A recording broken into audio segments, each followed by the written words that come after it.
everyone, welcome back, and what we're going to do now is have a look at the distorted photograph and try and transform it into drawing. Okay, so there's my chosen photograph there on the iPad on the left, and what I need to do first of all is make my piece of paper that I'm going to work on the same format. Now when I talk about format, I mean portrait, landscape, thin rectangle, fat rectangle, square, these kinds of things. We need to get the dimensions roughly equal. You know, there's no point trying to draw a rectangular drawing on a square piece of paper because it won't fit. So if we have a look at this one, you can see the photograph is quite narrow. It's rectangular and it's portrait, but it's quite narrow. My paper here is probably a bit wider. So the easy way to solve that problem is just make the paper a bit more narrow.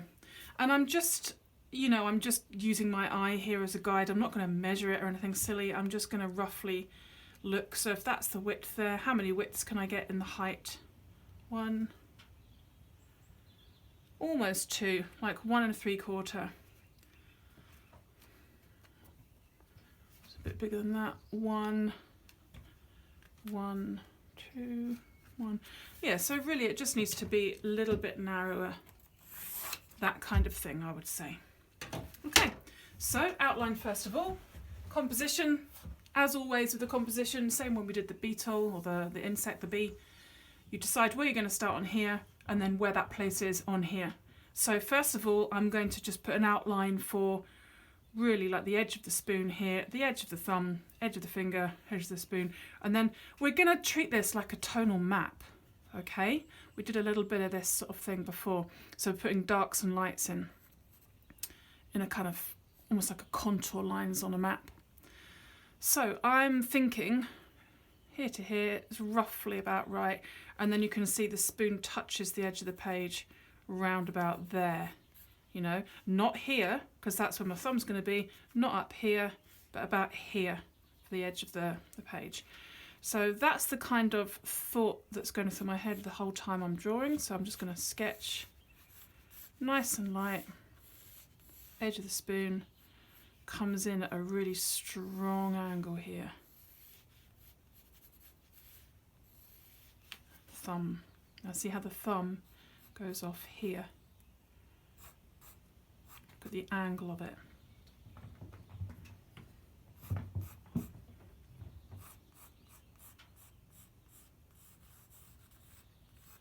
Quite big. Look at how far over the rectangle from here to here it goes off. I would say that's roughly halfway.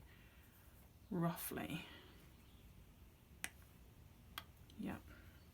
Roughly slightly less. Maybe slightly. So here's the thumb.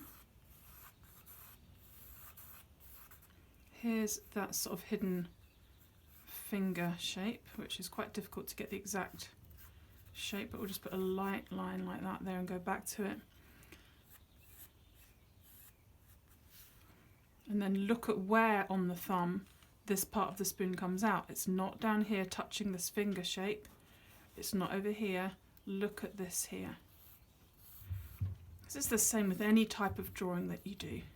Always looking at relationships between parts of an object and shapes that appear in what we call negative space. So have a look at this here. Edge of the spoon, edge of the thumb, edge of the other finger. Look at this space that appears, and then look at this space that appears. Okay. I think that needs to be a tiny touch down. I'm being really fussy.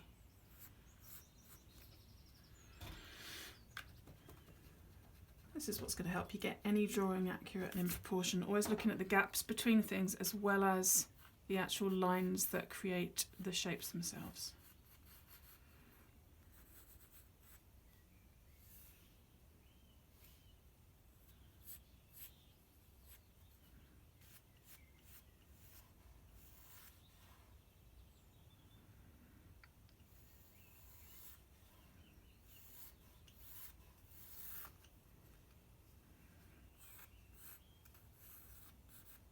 Okay, so you get the idea, and you can see the spoon is on a tilt. You know, if we were to put a line directly down the centre of the spoon, there it is there. okay, the centre line. So I'm going to speed this up a bit now, and hopefully you can see me plot all of these shapes in. And you're going to treat the face in exactly the same way as you would treat any of the background things, you know. You're just looking at a line, a curve, a line, a curve, and the same in here, a curve, a shape, okay? We're going to forget that it's actually a face and just imagine putting tracing paper over that and just outlining these weird shapes that we see, okay?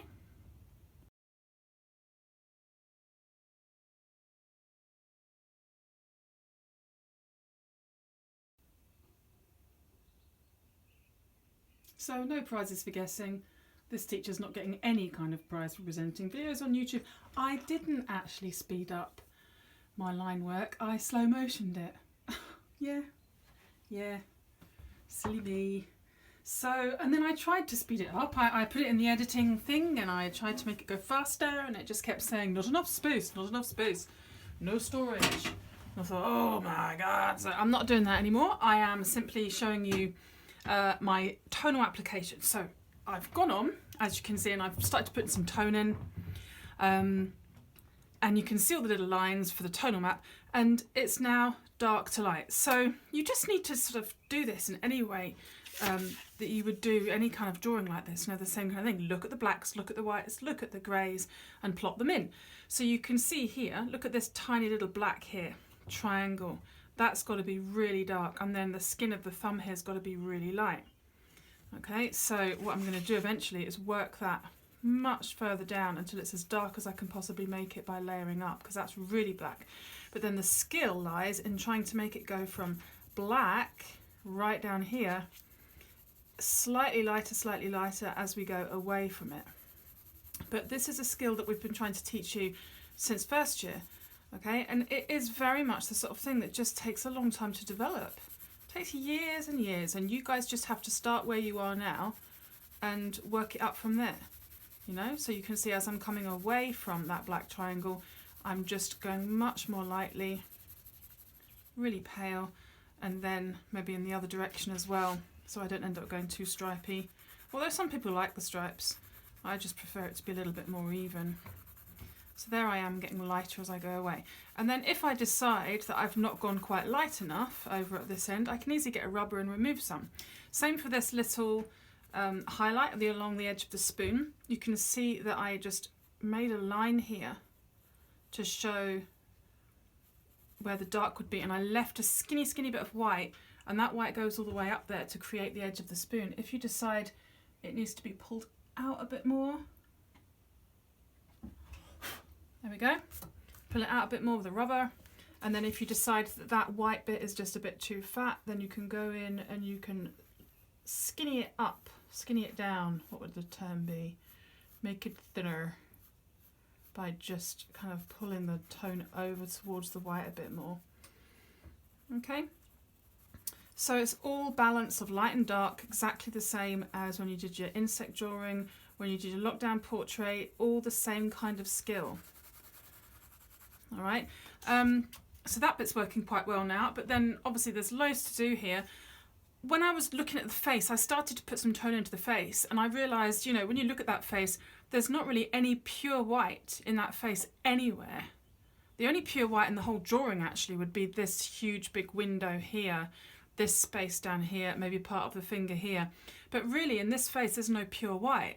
So that means that we don't want any pure white over this face. So in actual fact, an easy thing to do is to lightly put a pale shade of grey over the entire thing, moving the pencil nice and fast, different directions, pale grey, so that we can still see the tonal map underneath. You don't want to obliterate that, you want it to still shine through, but you're putting in some tone to get rid of that pure white, because there is no pure white. The only thing that could be close to the pure white would be on the nose where I'm working just now. So let's make that really pale, just the tiniest bit of grey there.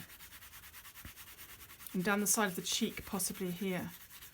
Okay, and then once you've done that, you can then start working into it, so strengthening up. So look at this side of the nose here. We could take this right down into a dark tone right here. And as I'm doing this, I'm flicking my eyes really quickly from my photograph across to my drawing over and over so that I can try to get the shape of that dark patch correct. If I get the shape wrong, if I make it too fat, too skinny, too angled, too rounded, whatever, then it'll destroy the look of the face that I'm trying to achieve. So I've got to just keep searching back and forth, left, right, to check that I'm getting to the right tone. So here we have here a kind of strange shape over half of the nose, and then that tone goes up, close up to this really sharp dark shadow in here. So in here we can start to work it down. That's my left nostril, or the one that's appearing as right on the photograph. And then, you know, underneath that there is another curve of darker tone. Here it is here. And then here, underneath there, it will be lighter with a very strong tone here that represents my... I don't know what these bits are. All I know is they're causing me distress in this time of lockdown. I do not like my jowly shapes that make me look like Deputy Dog. Look at that there. Some kind of Groucho moustache, I don't know. It's funny how these projects, I always end up focusing in on the things I don't like about myself, and there I say, I don't care. Well, you know, I suppose we all do to a certain extent, especially when you look like Deputy Dog. Although you guys are probably thinking, "Ke? C'est que? Deputy Dog?" Anyway, so that's my big shadowy bit. And then, you know, I need another shadowy bit over here that's even stronger. So you can see what I'm trying to do here. I'm working it down to the tone that is required. Little triangle of light right here.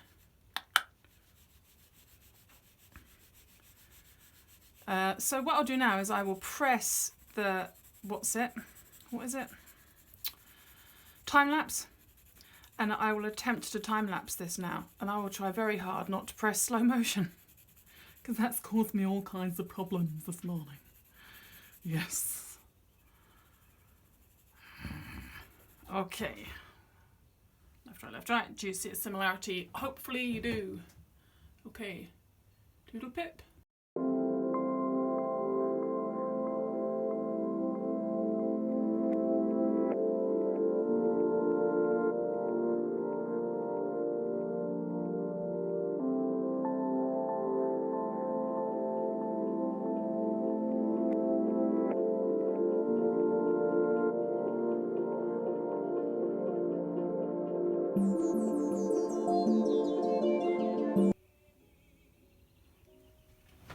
This is such a useful drawing for you because there are certain aspects of it which come up when people are drawing in class quite often. The idea of a shadow turning into something else.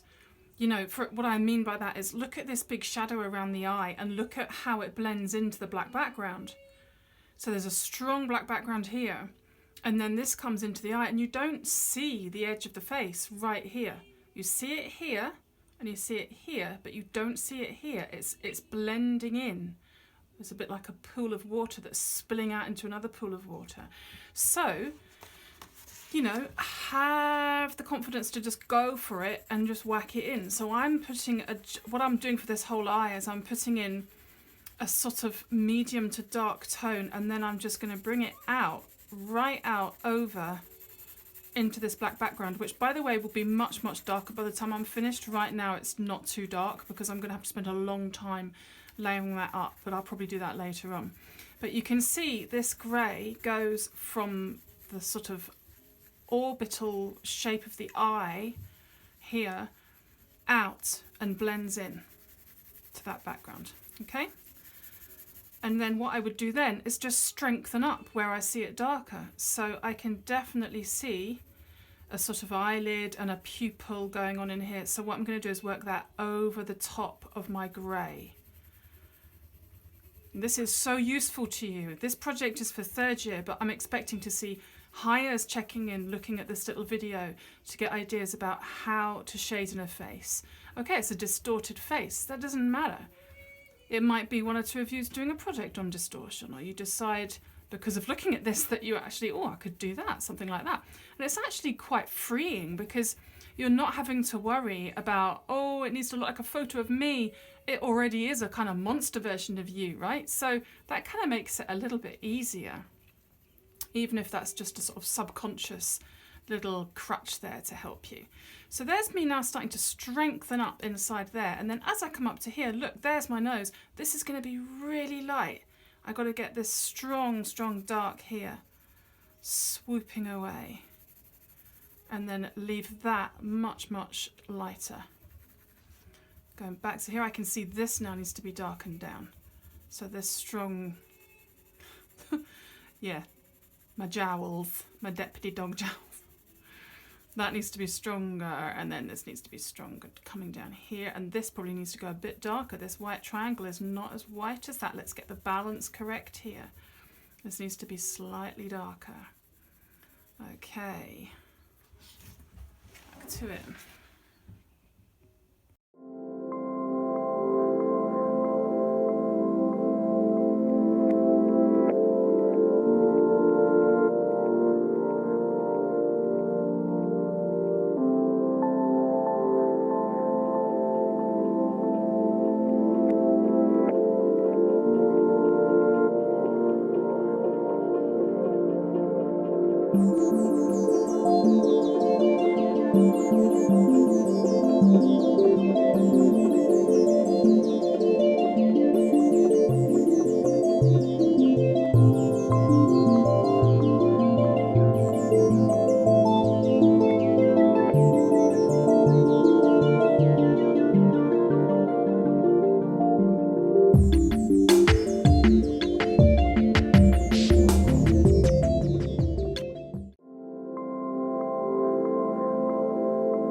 So that's us at the end of the project. I've just finished my drawing and I've come out to see my girls. This one's Mucky. This one's Mucky Pup. She's been in the woods. And there's the other one. Are we going to come and see the finished drawing? Yeah? We've got some exciting news, haven't we? Hey, Blue? The exciting news is that I would like you to try and upload your video as a time-lapse. Or upload you making your drawing, I should say, as a time-lapse. If you can, let's go in the shed, I'll show you what I mean. So the very end of this project, when you're finished with it, there's my one there. Here's your options. Just in case you've got so bored of listening to my voice drone on, you need it in words. Okay? Upload on Teams assignments. Please don't email me. Please don't send it by carrier pigeon or do smoke signals. Upload on Teams assignments. Ooh, okay? And what I want to try and do is put a video together of your efforts. So videos that you make, putting them together and showing the rest of the world. Woo! Oh, we've got a visitor.